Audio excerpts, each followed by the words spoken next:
Thank you, dear Morning Star. Thank you, dear Merkaba Morning Star, for being the embodiment of this unification of the heaven-earth co-creation. Thank you. Avail. There is nothing I really need to add to this except again to say that the only way to navigate to that is to follow the formula. Good day, Bashar. How are you? Perfect, and you? I'm wonderful, thank you. All right. So the fun thing about this timing is, I think it was last year, November, we spoke. And when I was talking to you, I had a bald eagle that showed up. Yeah. And interestingly enough, I had a bald eagle show up yesterday in San Diego. And I thought that was very auspicious. And then I'm now in Maui celebrating a birthday gift to myself, and a conversation I had with a friend, Koa. He brought up the star Altair, and it felt very reverent, or very significant. I should say I had reverence for the conversation, but significant to bring up to you. Do you have anything you want to share about that star? Altair can be representative of higher frequencies, of soaring on a higher level, of connecting more strongly with the higher mind. Ooh, can you say a little bit more about that? In understanding that when you decide to have what you call a physical incarnational experience, there is always the higher mind that is non-physical that still exists in the spirit level simultaneously. Now, the higher mind and physical mind can decide, in a sense, together, when you arrange or set up the idea of the physical experience, exactly how much energy you will allot from the non-physical to the physical realm. Will you allow it to be a 50-50 partnership proposition? Will you allow the physical mind to experience less than 50% or more than 50% of the energy that you are in total? The vibration that you're referring to as the energy of Altair allows for the incorporation of more energy overall, a sharing of the energy in a more balanced way between the higher and physical minds, so that you can experience things in the way sometimes that the higher mind experiences them from the broader point of view. The vibration of Altair, therefore, is symbolic of the idea of a true partnership on a higher level and a balance point that allows you to grow and expand in a very balanced way, experiencing more of what the higher mind experiences while you are still physical, and therefore allowing you to experience both the attributes of spirit and the attributes of physical reality, similar in the way to our civilization being quasi-physical and having the traits of spirit and the traits of physical beings simultaneously.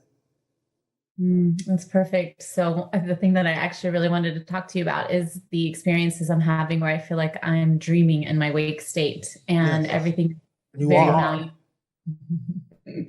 And it feels like lucid dreaming, where there's awareness that I'm dreaming, but able to shift and change things. Yes, and that is also the vibration specifically of the symbol of Altair, is the concept of achieving lucidity. And so that brings me to I have such appreciation for you and your teachings, especially the formula, the amount of synchronicity, and it feels like magic in my life from following my highest excitement this trip specifically. And so the idea of the lucidity in my waking state, seeing things before they happen, getting things manifesting what almost feels like out of thin air, is occurring in weird ways, and small things and big things, and just the signs and symbols that keep coming up. So the eagles and the hawks and the crows continue to be a fun symbol. Yes, well, this is the new normal on your planet. Perfect. That's perfect. And the only other thing I want to mention is the idea of symbols. When we spoke the last time, you had mentioned about the birds and my connection, and to give them the meaning, the symbols that were meaningful to me. And so Yeah, I just love the synchronicity of the conversation of Altair. And is there any symbol with eagles specifically? There was an eagle that came to me in a vision that I didn't know was a real thing, the Batalor eagle. It's a tricolored eagle, and that keeps coming up. Is there anything that you want to add about that? You can investigate some of the indigenous understanding of the reference and symbol of what the eagle represents to the American Indian. Okay. Thank you, Bashar. Good day. I appreciate you. Good day. Hi, Bashar. My name is River. I'm coming to you from Temecula, California. I would love to ask about these different archetypes that I've been getting in plant medicine journeys recently. And it's the same archetypes over and over again. One is Santa Fe, and the element of like dry desert, sand, and just like a lot of smoke, and the archetype of a pregnant woman with brown skin. And another archetype that's been coming up has been ayahuasca, and specifically like the snake in the rainforest. Very much a lot of humidity and water and earth, and then lastly, another archetype of sailing a ship, being a sailor, the captain of a ship, and feeling the waves and the rocking of the water of the sea. And I was just wondering if you could shine some light, your perspective on these archetypes. And typically I've noticed that I'm more of a male character as a sailor, and then for ayahuasca, that archetype is more woman and snake kind of energy. So anything you had to say about that, I would love to hear. Thank you. This is actually a number of different things all mixed together. First of all, some of this is what you refer to typically in linear terms as memories of other lives. Now, again, everything exists simultaneously, but you make energetic connections to other beings that exist, whether you think of them as the past or the future, doesn't matter. Everything exists in the present. But linearly speaking, you usually call these things past life memories.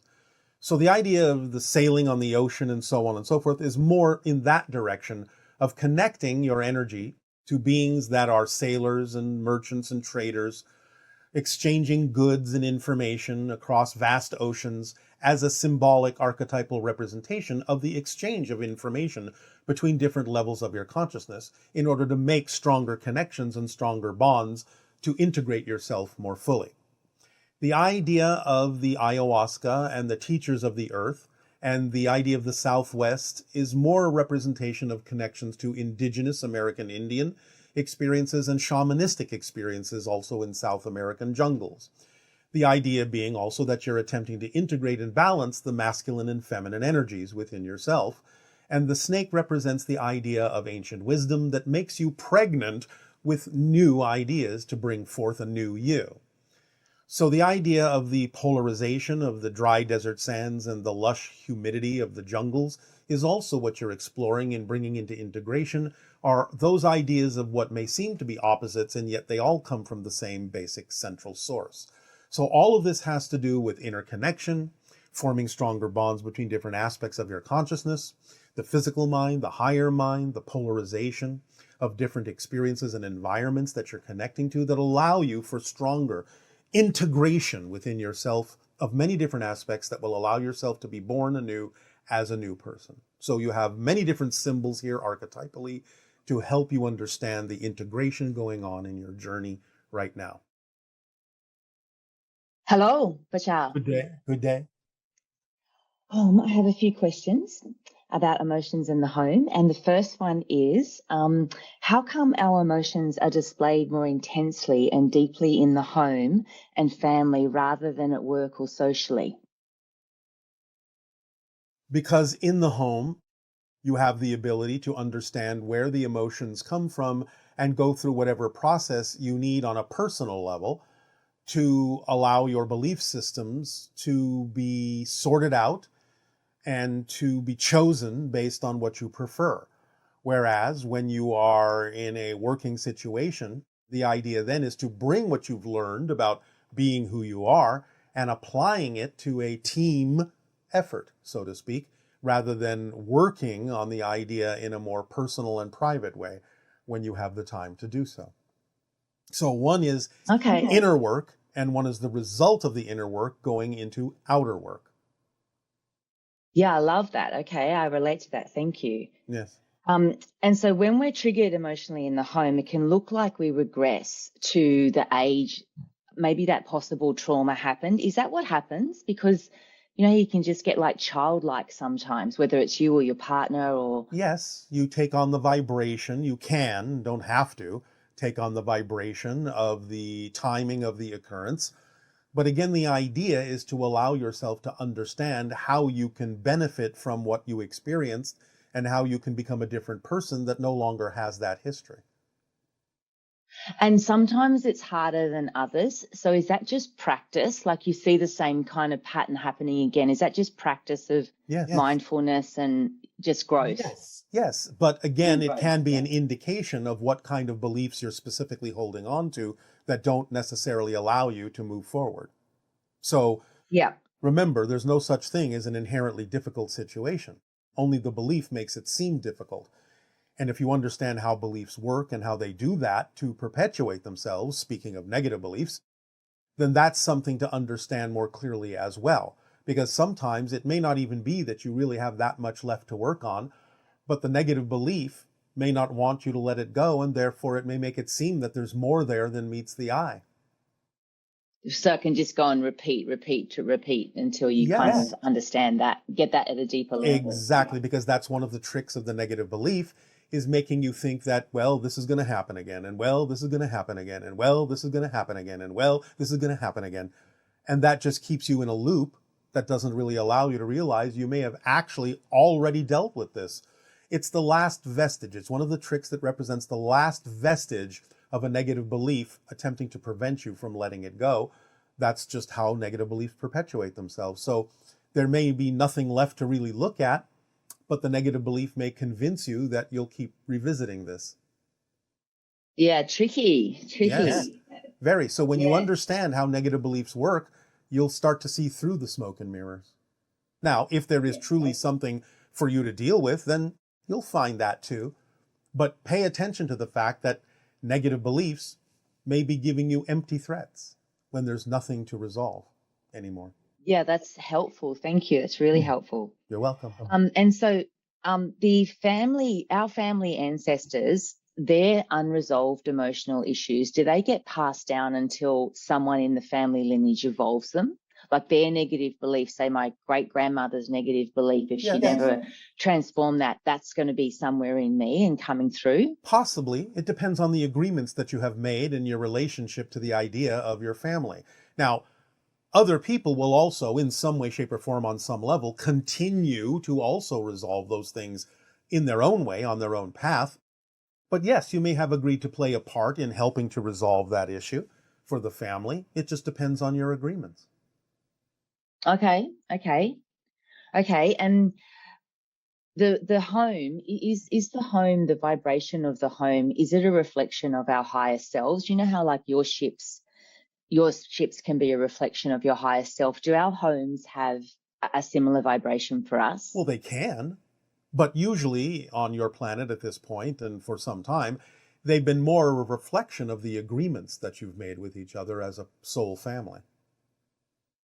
Okay, and with those agreements as a soul family, when we do resolve them, and somewhat, you know, embrace the differences rather than make them wrong or try and make them a different way, then you tap into the possibility of the home becoming the higher mind.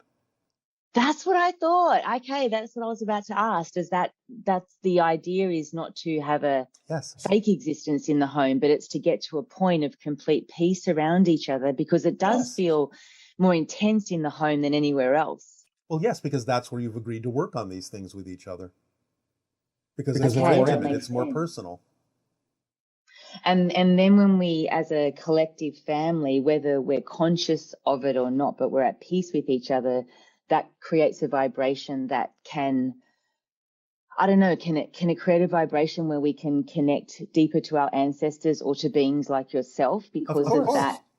Of course. Okay, great. As you raise your frequency in any way, shape, or form, by resolving an issue, by following your passion, by clearing yourself out of things that are not vibrationally compatible with you, you raise your frequency. And as you raise your frequency, you make yourself become a better antenna for higher frequency information and experiences and connections. So if a family can become at that vibration, then together we can all be that for each other. Yes, of course. That's what you actually are for each other, whether you know it or not. It's just that because you have made certain agreements to process through certain things so you can discover, who am I in this situation? Who am I facing this challenge? Who am I in that circumstance? You're reflecting to each other what you've agreed you need to know for your own expansion, self-discovery, and growth.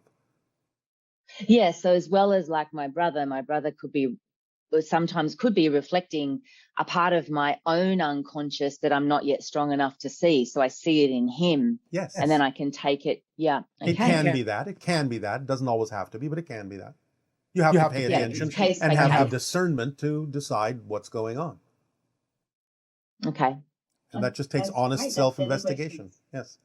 Just takes honest and self-investigation. And a lot of patience. No, takes no patience at all. None whatsoever. The only reason you need patience is because you become impatient with what's going on in the moment. If you live fully in the moment, you are completely engaged. There's nothing better that you think is coming along, and therefore you will not be impatient because you do not require patience to be in the moment. I am choosing to believe that. So it's my negative belief that would say, or anyone's that would say it's somewhat more challenging to do it in the home or family, or that's because I've made the contracts with those people. Yes. So there's a different vibration. Of course there's a different vibration. But again, it can be challenging, but challenges do not have to be a struggle. Good. Another great point, Bashar. Thank you. Another great point. You're welcome. Okay, well, that's my questions. Thank you so much. Ave. Yeah, unconditional love. And to you as well. Thank you.